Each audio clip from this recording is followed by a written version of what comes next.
ஜனாதிபதி ஏன் தனக்கு இருக்கிற அதிகாரத்தை பயன்படுத்தி சங்கீத்சனை ஏன் விடுதலை செய்யவில்லை? தொடர்ந்தும் சங்கீத்சன் என்கின்ற ஒரு சாதாரண இளைஞன், ஒரு பாடகன், ஒரு கலைஞனை விடுவிக்க சொல்லி பல இடங்களிலும் மக்கள் போராடுகின்றார்கள். நேற்று காலை வவுனியாவில், நேற்று வெல்வெட்டித்துறையில், அதற்கு முதல் கிளிநொச்சியில், இன்று பல்வேறு இடங்களில் மக்கள் திரண்டு போராடுகிறார்கள். இப்பொழுதும் நான் இந்த இடத்திலே உயர்ந்த சபையிலே சொல்லுகிறேன், நீங்கள் அவர்களை விடுவிக்கவில்லையானால், சங்கீத்சன் அவர்களை உடனடியாக இந்த அரசு விடுவிக்கவில்லை என்றால் வடக்கு கிழக்கு தழுவிய ஒரு மாபெரும் போராட்டத்திற்கு மக்கள் தயாராகிறார்கள். ගරු ශ්‍රීධරන් මන්ත්‍රීතුමා ඔබතුමාට විනාඩි 9ක් කාලයක් ලැබෙනවා. கௌரவ தலைமை தாங்கும் உறுப்பினர் அவர்களே, இன்றைய தினம் அவசரகால சட்டத்தோடு சேர்ந்த வகையில் நீடிப்பு செய்வதற்கான பிரேரணையை ஜனாதிபதியினால் கொண்டு வரப்பட்டிருக்கிற இந்த சூழலில் இந்த நாட்டிலே பல்வேறுபட்ட துயர நிகழ்வுகளும் துன்பங்களும் பயங்கரவாத தடை சட்டத்தின் ஊடாக கொண்டு வரப்பட்டிருக்கிற இந்த காலச்சூழல் மிகவும் பயங்கரமானதாக இந்த நாட்டில் இருக்கின்றது. குறிப்பாக கடந்த வாரம் யாழ்ப்பாணத்திலே வைத்து கிளிநொச்சி உதயநகர் கிழக்கு கிளிநொச்சியைச் சேர்ந்த கணேஷ்குமார் சங்கீத்சன் அவர்கள் கைது செய்யப்பட்டார்கள் பயங்கரவாத தடை சட்டத்தின் கீழ். இந்த நாட்டில் ஒரு பாடல் பாடியதற்காக, ஒரு காலத்தின் செய்தியை கண்ணாடியாக சொல்லுகின்ற ஒரு கலைஞன் பயங்கரவாத தடை சட்டத்தின் கீழ் கைது செய்யப்பட்டு இன்று சிறையிலே அடைக்கப்பட்டிருக்கிறார். இது மிகவும் வரலாற்றிலே ஒரு துயரமான சம்பவம். உங்களுக்கு தெரியும் கௌரவ தலைமை தாங்கும் உறுப்பினர் அவர்களே, இந்த நாட்டில் 78ஆம் ஆண்டிலே கொண்டு வரப்பட்ட பயங்கரவாத தடை சட்டம் என்பது சிங்கள இளைஞர்களையும் தமிழ் இளைஞர்களையும் மிக மோசமாக பாதித்திருந்தது.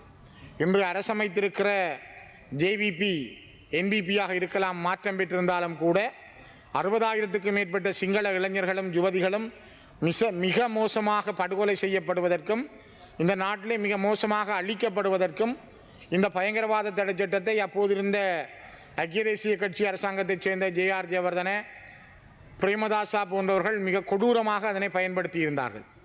கொடூரமான இந்த சட்டத்தை நீக்குகிறோம் என்று பலமுறை எதிர்க்கட்சி வரிசையில் இருந்த இன்றைய ஜனாதிபதி அனுரகுமார திசாநாயக்க உட்பட உங்களுடைய அரசாங்கம் பல தடவைகள் இந்த செய்தியை சொல்லியிருந்தார்கள், நாங்கள் இந்த பயங்கரவாத தடை சட்டத்தை உடனே வந்தவுடன் நீக்குவோம் என்று. ஆனால் இன்றைக்கு 2 ஆண்டுகள் கடக்கப் போகிறது, இதுவரை இந்த பயங்கரவாத தடை சட்டம் நீக்கப்படவில்லை. அதற்கான ஒரு புதிய பயங்கரவாத தடை சட்டம் பற்றி நீங்கள் பேசுகிறீர்கள். ஒரு கோடு இருக்கிறது, அதற்கு இன்னொரு பெரிய கோட்டை கீறுகிறீர்களே தவிர, ஆனால் அதனை நீக்குகின்ற நிலையில் இல்லை. இந்த பயங்கரவாத தடை சட்டத்தின் ஊடாகத்தான் இந்த நாட்டிலே தமிழ் மக்கள் மிக கொடுமைகளை சந்தித்தார்கள். 2009ஆம் ஆண்டு 2006ஆம் ஆண்டு காலங்களில், குறிப்பாக 2006 கிழக்கு மண்ணினுடைய வாகரையிலே நடந்த மிகப்பெரிய இறுதியான இனப்படுகொலைகளும், 2009ஆம் ஆண்டு வடக்கு மண்ணிலே முள்ளிவாய்க்காலிலே நடந்த இனப்படுகொலைகளுக்கும் இந்த பயங்கரவாத தடை சட்டம் மிக காரணமாக இருந்தது. இந்த சட்டத்தை பயன்படுத்தி இன்று கணேஷ்குமார் சங்கீத்சன் கைது செய்யப்பட்டிருக்கிறார்.